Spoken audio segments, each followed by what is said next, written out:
the book in very short order. We had about 10 days to do what would have normally been about 2 months of editing.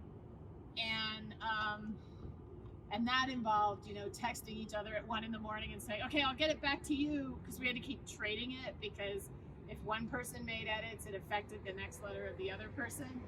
So we would text and say, no, you can't take that out because I talk about it in the next letter. And we went back and forth literally at 1 and 2 and 3 in the morning, said, okay, I'll get it to you by noon, and then can you get it back to me by 5? And, based around our other work schedules and trying to fit it in. And then Claire Taylor, the artist who's featured in the front, if you don't already know that, very quickly put together a magnificent cover that expressed the book perfectly, not just the cover with the ravens carrying our letters back and forth over the San Juan Mountains, which we live on either side of, but also the birds inside there, which represent us when we change voices. So when I speak, it's the belted kingfisher, and when Amy speaks, it's the Steller's jay. And so basically what this felt like was exactly what we need right now, which is a whole bunch of women working together to make shit happen. Like, that's what this was from start to finish. It was a whole bunch of women working really hard over a short space of time to make something happen, which, if there was ever like a theme for 2021, like, that's what it's got to be.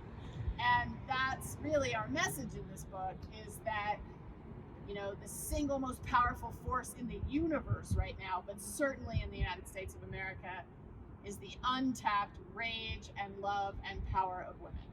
And we're seeing that everywhere we go. People kind of arrive at the signings, and they haven't been out of their houses, a lot of them, and they're like, oh, cool, wine, and then... And stories about the wilderness and your animals. And then, 25 minutes later, after we're done reading, they're like, fuck the patriarchy. So we've seen this transformation happen again and again, and it's been beautiful. And there are, usually somebody walks out, sometimes there's some pushback, but that's what we're about. We're about having these conversations that want to happen. Now remember, we had not met until after the book had been sent off to Tory House Press, so we finished editing and everything. We finally met in Santa Fe one night and we socially distanced out on the porch of my motel and talked all night. And the thing about letters is it's not like email or texting. It's like, we really, when we got together, there was no filling in blanks. There was no awkward, it was just like, so everybody who's feeling isolated during this pandemic, and especially this winter, we highly recommend letters. April 25th, 2020. Hey Pam, today I'm in a place beyond my customs at anger, grief, indignation, and despair. I'm disarticulated, especially writing, because I cannot find words or story or metaphor. There are no nouns. There is no body to embody. Abstractions apply because I feel so dislocated, so adrift. This is the case everywhere but in our letters. It's like I'm sliding in sideways. I know you love baseball. I'm sliding into home plate, and the arriving is perpetual. There is knowing a ball is being thrown and it may shatter my skull from behind or make the catcher's mitt before I get there, but it's all suspended, and I'm sliding and don't know that I'll ever slide safely into home base again. I don't know any other way to write right now. I don't know how to tell a story. I don't have language because everything is about breath. I am so scared because there is a shortage of asthma inhalers and albuterol vials for the nebulizer that my daughter Ruby and I both use when we get the bad chest cold or flu that turns into pneumonia. At this point, I'm pretty sure I'd come home from Mongolia with COVID, and I was deathly ill and really couldn't breathe for a long time, and I'm still not right. I have the worst allergies. I'd never really had them until 2 summers ago when the fires were so bad, and now I just can't breathe. The more I learn about the way this virus attacks and the people who are most susceptible to it, well, I'm a sitting duck. I've been a fearless activist. I've been a bold rock climber, ranger, firefighter. I am built for the big risks, the fights that are tooth and nail. But I've stumbled off the battlefield into the stadium, and now I'm mixing metaphors. I'm sliding and the ball is coming, the other team is winning, and I'm never going to arrive. I'm never going to know the score. I don't even know what game this is or who the fuck is cheering in the bleachers. Are those Atwood's handmaids I see with the signs that say my body, my choice, cheering for me as a woman with agency over her body, her writing, her emotional well-being, her right not to be maimed, enslaved, polluted?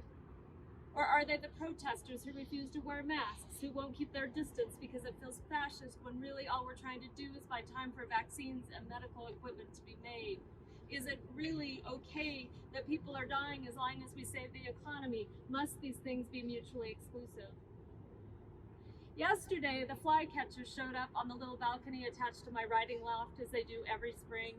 They like to check in, to say they're back, to remind me they're about to start nest building. I just stood at the door and told them I was sorry that they were nesting in a dying world. Then our favorite doe arrived early this morning. She's unmistakable because she has these droopy, floppy ears like a hound dog. I could barely feel joy, let alone hope. I just had this weird dissociated sense that the deer were in the wrong place, the wrong time, the wrong reality, which is a projection, of course, of that feeling in me. This morning I read in The Guardian that the virus is able to attach to particulates of air pollution, so it can travel a good distance to infect people. Imagine if I get infected here on my mesa and I sneeze while I'm out on the balcony talking to the flycatchers, and this crazy southwestern spring wind carries it all the way to your ranch while you're out on the porch breathing in the scant rain. I'm being dramatic, of course, but the point is this virus is no flu.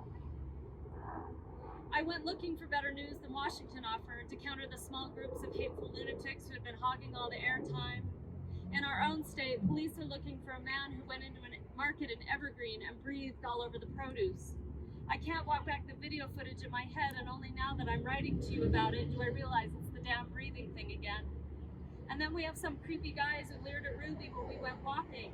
A while back, I looked at the county sex offender site, and sure enough, we have like 4 of them on the mesa, and at least 1 is registered for having assaulted a child.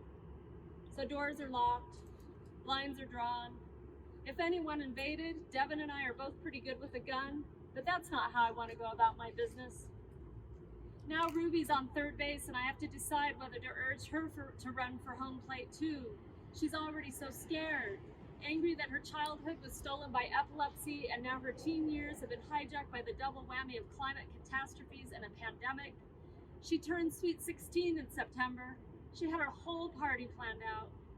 She's also sick of school on Zoom and scared she might die like Charlotte. Charlotte was the poster child for managing kids with epilepsy, severe epilepsy, with CBD oil. But when she got COVID, they couldn't stop her seizures. Fire season's almost here, and she's terrified of fire too, ever since the time she was little and we almost evacuated when flames came up out of the canyon, leapfrogging at our house at 60 miles an hour. I called my neighbor that day. She was hosing down hay bales and turning the horses into the farthest pasture. She said she'd come help me load animals if it came to it.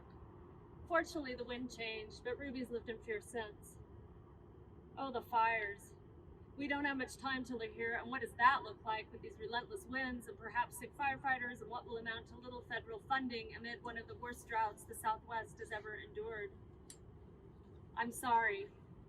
I'm not too inspiring today. This is the lowest of low, this place we're in, what dystopia really looks like. That was back in April. I think about all the books I haven't written and now may never get to. I think about all that I wish for Ruby that didn't happen. I think of how little time I might have with the man I've only known for 5 years and love beyond all measure. I suspect I'll die of global heartbreak paid for by patriarchy, or else I'll die from this virus, which are really one and the same. Who knew we'd be choosing from such stark options? And yet, thank God for those 2 words side by side. I have this time with you. The deer are here, and out of the blue, my mother is shipping me lavender plants to put on the new patio that Devin just built. Plants she swears are deer-proof. I'm holding my students' feet to the flames, and they are producing some damn good writing. Ruby's pretty stable right now, which means I get to sleep, which which means whatever I'm sliding into, whatever swords I've got in the fire, they're being forged anew. Someday soon I'll wield them again, because this is all there is now. The battle to just be. Onward with love, Amy. This is April 29th, 2020. And before I read, I just want to say something I didn't say before, which is that for all the years I spent in Utah, which really weren't that many in the grand scheme of things, but it was like 5. This is the first time I've ever read at this iconic place, and I'm feeling really happy about that. So thank you for having me, even though I'm really just riding on Amy's coattails to be here. It's exciting to be here, to me, to stand under all that stuff. All right, dear Amy, I think we have to take turns with our days of devastation. It is the only way we will get through. It is how women have always gotten through. Going to look for good news on the internet is not a good strategy right now, unless you go back to the rescued pit bulls. I did a Zoom conversation last night with Joe Wilkins and Luis Urrea about Joe's novel, Fall Back Down When I Die. Mind you, these are both relatively conscious, sensitive men. Joe's novel is, on the one hand, an old-fashioned Western with lots of good old boys running around the forest shooting each other and wolves. The novel's climax occurs during the first legal gray wolf hunt in Montana. And on the other hand, a successful attempt to humanize some of those government-hating, gun-loving white dudes who were raised out in eastern Montana by brutal and violent fathers, who were raised by brutal and violent fathers, who were raised by, you get the drift. I blurbed the book 2 years ago when it was in Galley, because it's beautifully written and because it did, in fact, make me feel empathy for the protagonist, Wendell. Wendell grew up with every disadvantage, except the big one, and over the course of the book gains a conscience, and therefore has to die. It's an old story, intelligently and sensitively updated. I spent a few hours yesterday reacquainting myself with the book, and in the penultimate scene where the gun-toting bad men are chasing the gun-toting redeemed man, Wendell, who has his nephew, whom he loves like a son, and his love interest, Maddie, in tow, he decides they should split up so he can distract the killers and the woman and the little boy can get away. Then there is this paragraph. She nodded and asked where, and he pointed north along the ridge, had her sight along his arm. He made sure she knew what was west, what was east, and to keep herself north, ever north. If she stayed true, he said, and kept the North Star in front of her. I know I don't have to go on for you to catch my drift. And I can't quite remember now whether Maddie grew up in that wild country or how well her backstory would have allowed her to know it. But most of my women friends, and I'm betting yours too, know how to find and follow the fucking North Star. I don't believe there has ever been a study proving a Y chromosome makes one more able to find one's way across a landscape after dark. My point is not to criticize this good novel, nor to make Joe Wilkins, who is anything but the problem, into one. I do seem to be done, however, with this particular mythology where men who know the wilderness so much better than women go out and die in it that the woman might live. That's a pretty story. But the real story of the American West, the one we've been living all our lives, is the bottomless insecurity that leads some men to tame and destroy the wilderness. And now millions will die from living downwind from that destruction. We have to fess up to participating in that story before we can write a new one, and this John Wayne shit has to be the first thing to go. I realize this is what Desert Cabal is exactly about. Weirdly, everyone last night, except the female moderator, was surprised when I wanted to talk about the similarity between the guys in the novel and the guys who were concurrently waving their AR-15s around in front of a dozen Capitol buildings across the land, even though the reading series was called On America. The same men who, when I wear a mask in the grocery store, ask me if I am a snowflake. The same men who leer at Ruby and all the girls we love. We have tied ourselves into so many knots to have compassion, understanding, and empathy for those guys. The New York Times alone has devoted thousands of column inches to them and continues to. When have they ever once in their lives tried to have compassion for us? We are coming, I am sure of it, to either the end of the letting the men be in charge of the world period of history or the end of the human race. This pandemic must be the something's got to give moment. Those men have failed the earth and all her inhabitants dramatically because of the weird insecurity absolute power imbues. We need look no further than the monster in chief to see it exaggerated so comically, if only we could laugh. No one who is not alive in this time would or will believe it is possible. Because I am one of the few non-native people who teach at the Institute of American Indian Arts, some students and faculty wish I were not there. More of them respect me, like me, are eager to work with me. A few befriend me for real. But not one of them will ever fully trust me, because I am white. I know this is a questionable designation. And white people have been breaking promises and killing their relatives for centuries. 500 years of genocide is the constant refrain there, the de facto explanation for everything. Understanding, accepting, and working from within that truth has been one of the single most important educations of my life. It has also given me a way to understand my current feelings about men, especially straight white men. I recognize that there are good ones. I enjoy my time with many of them. I truly love a few of them, but I will never exactly trust them. Not entirely. Not anymore. Not even the one I am married to, who is the best straight white man I have ever known. Yesterday I asked Mike what he would do if a bunch of the men who threatened me weekly on social media came up the driveway to kill me. And the first thing he said was, make myself scarce. It was an astonishing moment in our relationship because what I had always pictured was him going out and talking to them calmly because of his deep belief that they are good people, his Taoist commitment to the middle way. In my fantasy version of this event, I imagine them forgetting in pretty short order why they had come up the driveway in the first place. They would forget me entirely and start talking about the elk they bagged last fall or what a ripoff it is that the Forest Service charges $10 per cord of firewood.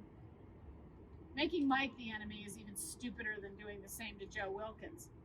In the first place, what kind of feminist am I if what I was looking for was to be saved from the marauders by my man? More to the point, Mike is good and fair and loving and willing and eager to work hard emotionally in ways almost no one in my life experience, man or woman, has been. In all of those things, he is more than my equal, and I feel lucky to have found him every day. But when his first reaction was make myself scarce, it made that distrusting pilot light flare up inside me. And even when he immediately shifted to go out and confront them, I couldn't snuff it out. What I wanted was not so much for Mike to tell me he would blow their heads off, a sentence Mike would never in this lifetime say, but to acknowledge my fear and the possibility that in this red part of Colorado, my scenario is not entirely far-fetched. I'm pretty good with a gun too, though that scenario usually ends up in multiple deaths, whereas my driveway fantasy only ends in erasure. These are our choices under this regime, and maybe the ones that came before. Every time I post or publish something political, I invite those guys to my driveway, and yet I keep posting, which must mean I believe erasure is worse. One thing the pandemic has made crystal clear is exactly how much we are on our own. There is no safety net in this country of any kind, not for women, nor artists, nor educators, nor several of the other things I am. But there's a certain freedom in that, if a twisted one. Bigger freedom in being willing to choose death over erasure, which is how so many Black, Latinx, Native, and Asian artists and activists have lived and continue to live. I would love living in a country that had my back, but since I don't, I feel under no obligation to please anybody. Not the government, nor the patriarchy, nor the publishing industry, nor the New York Times, nor even Mike, if it's at the expense of my own truth. I want to breathe. I want the next generation to be able to breathe and to not be raped and to not be shot.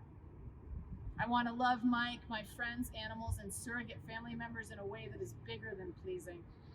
And I want to keep writing these letters. Because the biggest dirty secret of all, one that decades, centuries of gaslighting has made it possible for us to keep from ourselves, is this. Women have more power in our little fingers than Mitch McConnell has in his entire ball sack. If he even has a ball sack. Mike Pence didn't need to wear a mask at the Mayo Clinic because he is actually made out of particle board and therefore doesn't have any lungs. I know 50 women personally who could set themselves on fire and fly to the moon if that's what they most wanted. It is the one thing I am most sure about, the largely untapped power of women. The administration is sure about it too. That's why they spend so much energy trying to keep us down. Don't fucking tell me where the North Star is, asshole. Give me the sextant for a minute and see how much better things get. In love and rage, Pam.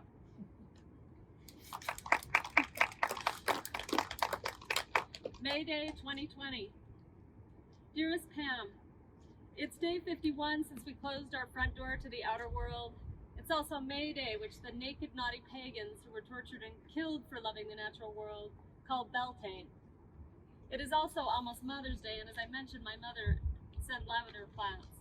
In anticipation of their arrival, Devin and I drove to the nearest garden store, 2 river valleys away, for a nice blue pot and good soil, among other things.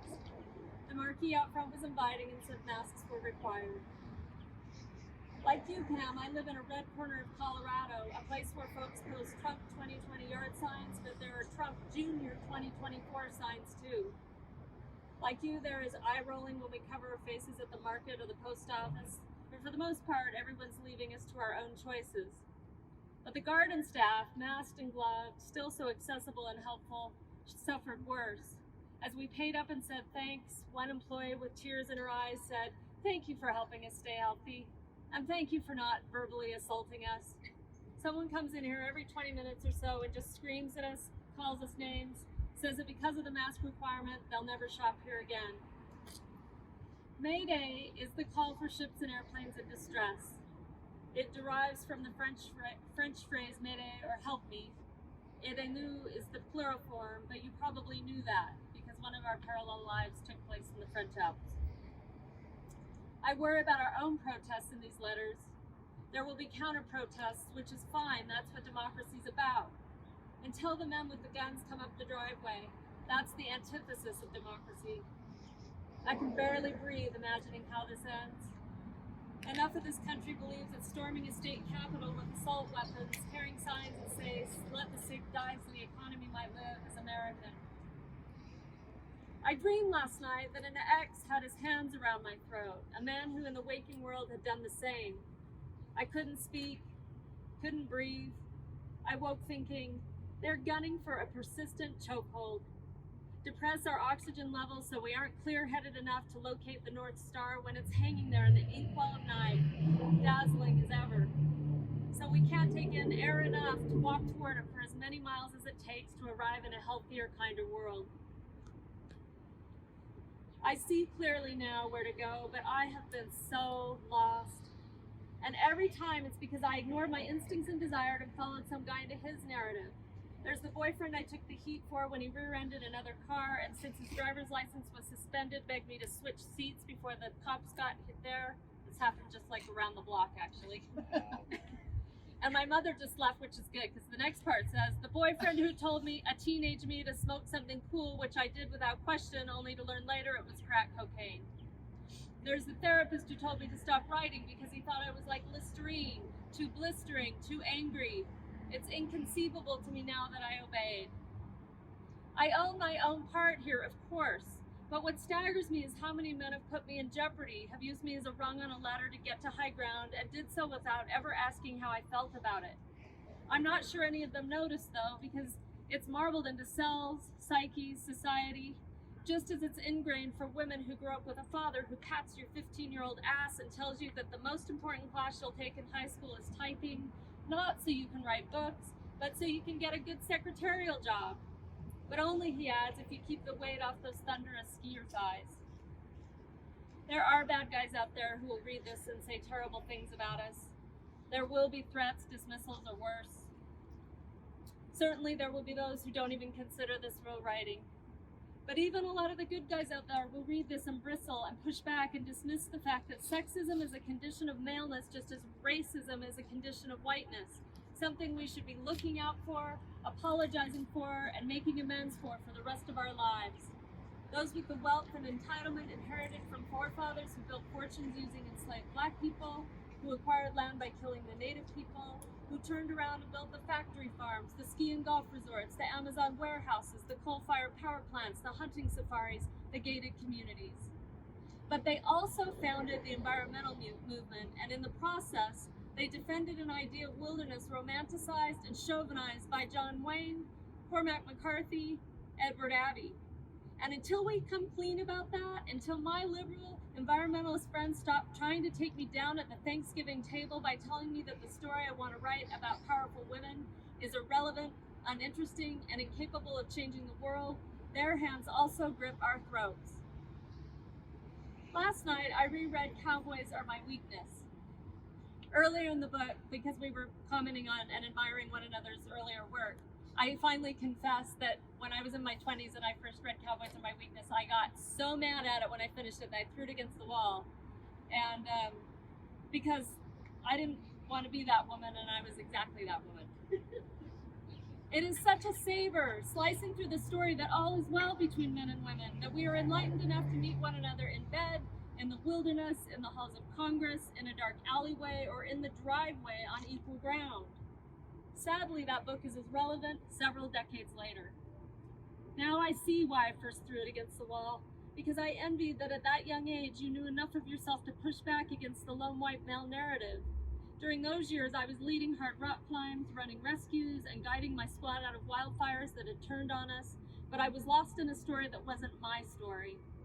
It would be several decades before I found my own, and when I finally told it, the backlash was swift and severe. But that's okay. It's better than living my life trapped in someone else's story, a story that requires I either die by a man or be saved by a man.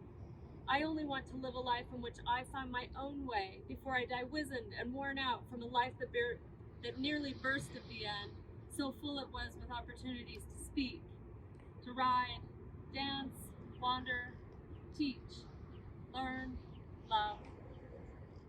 When Ruby was young, I stole away for a ski on the mountain that presides over our mesa, just the dogs and me. I meant to follow a large open draw, but a herd of mostly pregnant elk cows had bedded down in my path. I skirted them by plunging into thick timber, and while I was in the forest, the sky clouded up. The wind picked up and covered my tracks, and I got totally turned around. It grew late. There wasn't a landmark to aim for, not even the slant of the sun. The dogs paced in circles, and they stared at me, expectant, and I wished then for a guide, my father, a spouse, a bishop, a therapist, someone to show me the way out. The wish was a fleeting one, a kind of flash fiction, and an insane one, because what else do you call it when you hand over your agency, your fate, to another person? Men may not ask for directions, and that is another way I've been lost with them. My dad was classic this. Hours. But this is when I looked at Pablo and Ursa, my two crazy cow dogs, and I said, go load up. They spun around and headed off in the last direction I would have chosen, but I skied after them, knowing they would obey my command, head for the car, and launch themselves through the open hatchback. It was a race in the twilight, but sure enough, we found the vehicle. In dreams, there are not only monsters that want to strangle you, there are dogs who listen when you speak.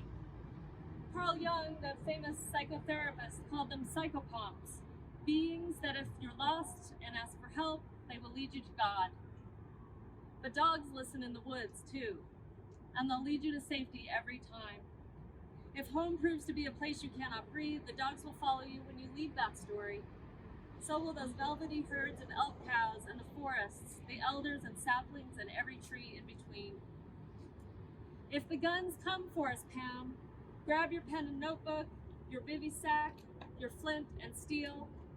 Climb above tree line on your side of the Great Divide, which is the only thing that should separate our nation during this pandemic. And even if they don't come, Head up anyway. I'll meet you there with compass, envelopes, string. We won't go alone. We'll have the dogs. We'll have mentors, students, daughters. We'll have a few good men too who are willing to walk with us, willing perhaps to play supporting characters for a while in the stories that need telling. Let's bring our ballots too. Let's fill them out and tie them to the tails of ravens passing through. Let's climb the ridge lines with the letters we've written and cast them into the clear blue sky. Then let's toss that fucking compass into some deep icy ravine that never sees the light of day, because already we know exactly where we're headed. In fierce and loving sisterhood, Amy. P.S. You've proved to be another one of my favorite animals, and we have yet to meet in person.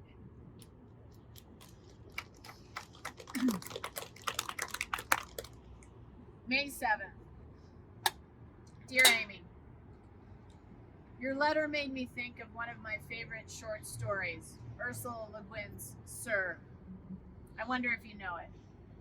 The story, published in 1982, set in 1909, chronicles a successful all-women expedition to the South Pole, during which, among other things, one of the explorers delivers a baby.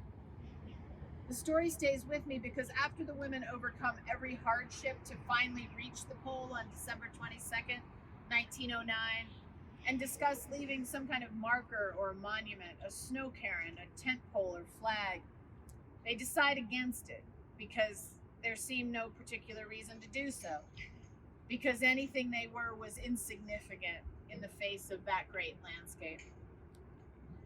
As they get ready to leave the pole and head back to base camp, one woman asks, "Which way?" and another answers, "North." The narrator tells us she is glad they are leaving no marker, for some man longing to be the first might come someday and find it and know what a fool he had been and break his heart. I love this passage, not only because it explains my whole life to me in the world of wilderness guiding, in the world of publishing, but also for the humor in that one-word answer. If there was an all-women expedition that got to the South Pole before Amundsen's team, and this is the magic of Le Guin, the way she adds the Sur expedition to the annals of an alternate history, I bet they laughed a lot along the way. What I always used to say about my years as a river and hunting and backpacking guide was this: I never wanted to be better than the men at the outdoors. I just wanted to be good enough that they would invite me along, good enough that I could keep up. Ideally, I'd continue. They would forget I was even there. I'm not sure what to even say about this now, given all our letters have covered. Way back in graduate school, up the road there, in the heyday of deconstruction, I wrote a paper on Jacques Lacan's assertion that women, by virtue of not having a dick, or phallus, as you would have said, understand far better than men the truth of non-possession. The man who taught the class told me during office hours that I wasn't smart enough to write that paper, proving more or less Lacan's point. I went ahead and wrote the paper, and I got an A thing that professor was famous for not giving. The same man, after Cowboys Are My Weakness came out, told me I was glorifying an archaic form of masculinity. I noted internally only that he was an archaic form of masculinity himself. Sir is a story that is precisely about women understanding the truth of non-possession. The environmental movement, in its purest and most effective form, must be about the same. One more thing about me. When things are going relatively well in the world and in my life, I can fall down a disaster wormhole like nobody's business.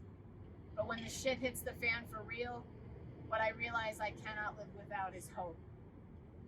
Last night, as I worked on this letter, a video was leaked of the two white men who hunted down a young black jogger, Ahmaud Arbery, in a suburban neighborhood and killed him in cold blood. Two men who, as of this writing, have faced no consequences for their actions. Your silence will not protect you, Audre Lorde says, from the front of a t-shirt I have worn until it is threadbare. When I am not wearing the other one with a quote from Lydia Yuknavitch, I am not the story you made of me. 2 days after my mother gave birth to me by cesarean, she wanted to go to a party. She was still in the hospital, but a little invasive surgery never kept my mother from a good time. She wheeled herself down to the maternity ward bulletin board and got Martha Washington's name off the list dedicated to newborn babysitting. Martha came to the hospital and watched me that night, miraculously fell in love with me, and didn't really leave until she died when I was 20. Martha taught me to swim, read, ride a bike, to hold open doors for my elders. She taught me generosity is its own reward, and that the failure of imagination has caused a scourge upon the earth. Most importantly, she taught me to always, always say yes to the world. This morning on the dog walk, I realized the thing I am afraid of far more than I am afraid of dying a breathless COVID death, far more than being shot in the face by a camo-wearing MAGA dude, is becoming a person who says no to the world. Becoming a person who doesn't go out or hike out or speak out because prudence and my survival instincts tell me I should not. That would be the bad guys winning. That would be the bad guys winning most of all. I can't say yes right now to a trek in Bhutan or a teaching in the wild world class on a raft trip down the Dolores or a march to protect women's access to contraception. But I can say yes to the tiny mountain ball cactus blooming near my clothesline. I can say yes to Lime Creek running over its banks too early, too quickly, but braiding itself elegantly and generously quenching my pasture. I can say yes to my students who I only see via Zoom these days, but who are still writing their stories like their lives depend on it, because if we don't know by now that they do, we are definitely not paying attention. I can say yes to a horse named Ben, a thoroughbred paint cross, a big boy, 16'3" and broad as a boat, dark bay with a shoulder that looks like somebody threw a bucket of white paint at it. Ben needs a new home, and I need something to say yes to, so he will arrive on the 1st of June. I can say yes to these letters, which are sustaining beyond all reason, except the reason we keep sending them across the mountains. These mountains that belong to everybody and nobody, and mostly to themselves. This administration can take so many things away from us. Our safety, our health care, our independence, our contraceptives, our freedom of movement, our livelihoods, our clean air and water, and inevitably, probably sooner than later, our right to speak. But it cannot keep us from saying yes to the world. Whether this pandemic lasts for 1 year or 3 or a decade, we will emerge knowing far better what we need to survive. Even now, I can see the pencil scratching through item after item: airplane travel, hipster coffee, Wilco concert, baseball. What remains? Air, water, horses, elk cows, ravens, and dogs. I have always put my faith in the concrete nouns of the world, but realize this list will have to include abstractions: community, trust, direct action, urgency, courage, sacrifice, love. We have not one single thing to lose by believing even now that we can build the world we want to live in, and we must, because time is short and inaction is death. Fighting for the earth and each other will be the only way to feel how alive we still are. So let's save the post office. Let's win the election. Let's win all the elections. Let's downshift and tap into the power I know you know we have, the strength we feel when we put our feet on hard dirt or words on these pages. Let's tend to the weary, the grieving, the hungry, to all those the system is rigged against. The earth is our ally. She always has been. She understands the truth of non-possession. In fact, she wrote the book on it. Thank you for these letters, Amy. I hope there will be 1,000 more. I will walk now to the back of my property where the wetland is overflowing, breathe the clean air, and wait with a piece of string and this letter. Here I am now, my eyes trained on the ridgeline to the west, in everlasting sisterhood. Cam.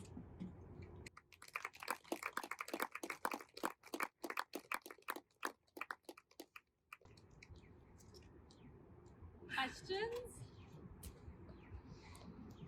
Any questions?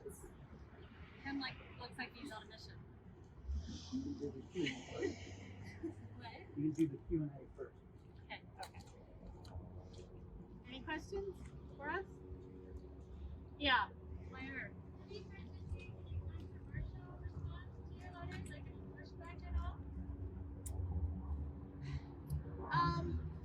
Not exactly yet. I mean, the book really only came out on Tuesday, even though we've been on the road. We've had people walk out of every read, almost every reading, not quite every reading.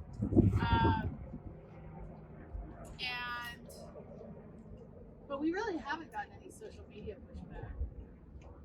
No, we haven't. Not yet. I mean, I will be honest, like I haven't told anyone where I live about it. Yeah. Because I'm just trying to get out of there. Like I honestly, like, I know probably some people here read Deep Creek, which is this big love letter to the place I live, and this year has been so awful there. I'm honestly thinking about leaving. And so I made a decision not to promote the book in my town because I thought I'll be safer if I don't. So I did make that decision. I get threatened all the time there, when they don't even know about this book. So, but other than that, no. I mean, I would say in general, the people we've met and the people who read about us on social media are hungry for this kind of conversation and want to have it. Will you keep writing? Yes, we took a break to catch up with our lives and go on, we think, what is the only book tour happening right now in the country. People are like, you're crazy. It's like, yeah, but this is our part of, this is like massive phone banking or something, getting Right, out. this is what we're doing instead of phone banking. Yeah, and it has been really exciting because a lot of the small sort of wealthy, liberal resort towns of the West, or the places that we've been, where people are politically very much on our side, but they're also so insulated from so much of the reality that they show up, as Pam said, they show up, they're like, yay, wine, and oh wow, fuck the pig.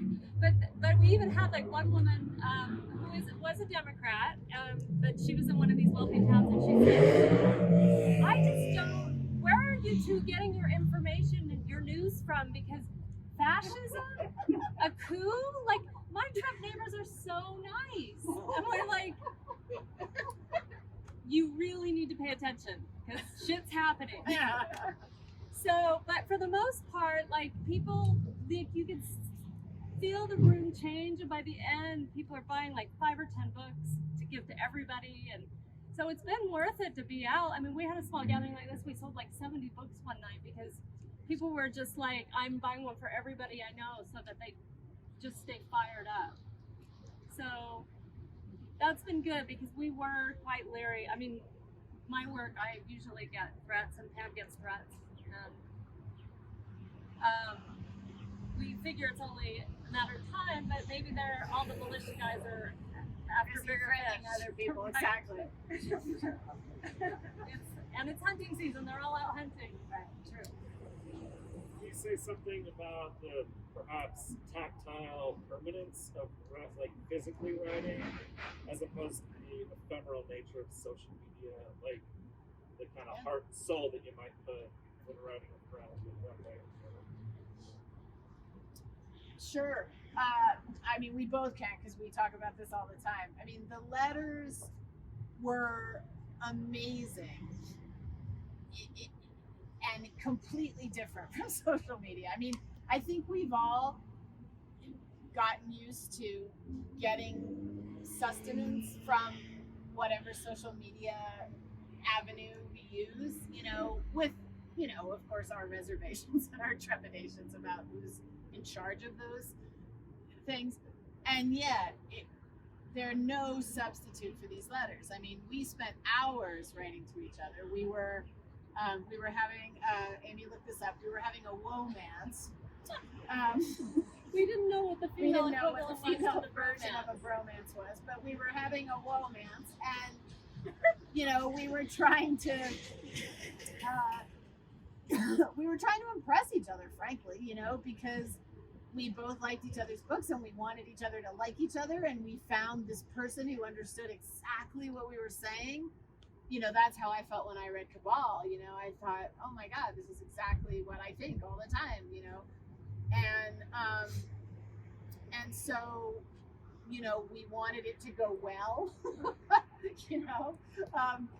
And so, you know, I spent hours on these letters. I mean, hours, you know, and reread them and edited them before Amy ever got them, you know, not obsessively, but, and it was so much more of a friendship commitment. I mean, when we actually met in person in Santa Fe, which was after we'd done all the editing and everything, like we didn't miss a second, you know, like we just sat on the porch in front of Amy's hotel room, 10 feet apart, and we talked from like 5 in the afternoon until 1 in the morning, like just filling in all the gaps. So the fact is, we did build a real friendship only in letters. We never talked on the phone. We never Zoomed. Never. We did a little bit of texting once we were editing.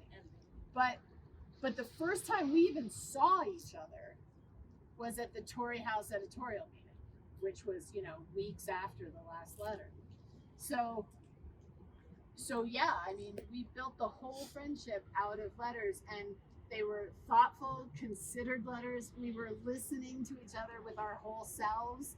We were responding to each other with our whole selves. And that just doesn't happen, as we all know, on social media. Another thing about that too is like when word got out that this was going to become a book, I got a letter from an older, very established white male environmental writer. And he said, "This is really quaint what you're doing, you and Pam, but really nobody reads letters and there's no dramatic tension. You two like each other so much, so what could you possibly create a dramatic arc over?" And I was wasting your time. Right. We were just like, as Pam said, you know, it was like you almost wanted us to pull each other's hair. It felt like that whole cat fight thing, you know, like that's the paradigm that we, and I just wrote back and I was like, that's not what's happening here. Like, this is a time for solidarity for everybody. Like, why would you even think? And to his credit, he came back after I sort of chewed him out, and he spent a long time not only apologizing, but examining why he had said what he did and why he felt that he was entitled to tell me how he felt. And he confessed that it was probably a projection because he and another man had proposed a group of letters to a New York publisher, and they'd been laughed out of the office. And which we would have been too. Yeah. But it was so cool that I was like, that's what we're looking for, that kind of vulnerability and that kind of conversation. And so the fact that he did this thing that was kind of obnoxious, but then walked it back in such an authentic way, that was also very cool about the letter writing. Even though he diminished it so much at first. But that was kind of also what happened with Desert Cabal. Like, there were certain people that were like, this, you know, like nobody talks to Abby like that. Nobody's going to read your stupid little book.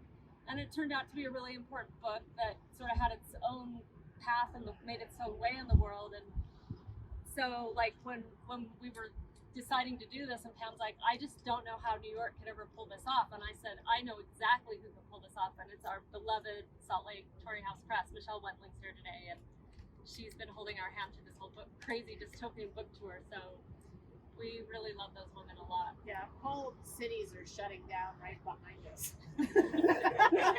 Like, Soon the country. we go through and everybody shuts their The door. last reading we did, we are speaking and signing books with ash raining down on us from the biggest Colorado fire.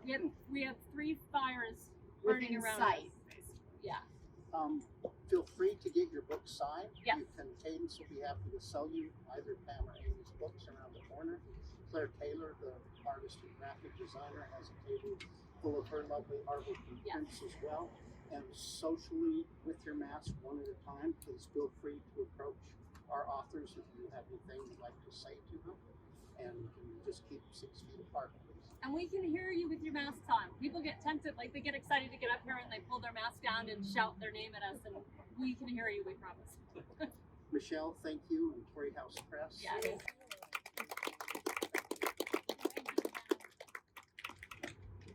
Thanks for coming out, you guys. It's sort of weird to be doing book tours right now. It Thank really you, means a lot Mother having Gods. here. And you already know this because you're here, but you know the independent bookstore is the final stay against fascism. Yeah. And don't ever, ever, ever, ever buy your books from Amazon. I know you already know that. There was a great slogan, I don't know who created it, just recently, that said, if you want the only retailer left on the planet to be Amazon, Yeah. continue to buy from Amazon. Yeah. That's what you want. So these fit in Christmas stockings perfectly. And you know, this is Pam's first time here, so she can sign copies of her book. So do your Christmas shopping. Support And Ken Sanders. don't forget to vote. Yeah. Vote the demons out. Vote the demons out. Amen. Absolutely. Thank you, everybody.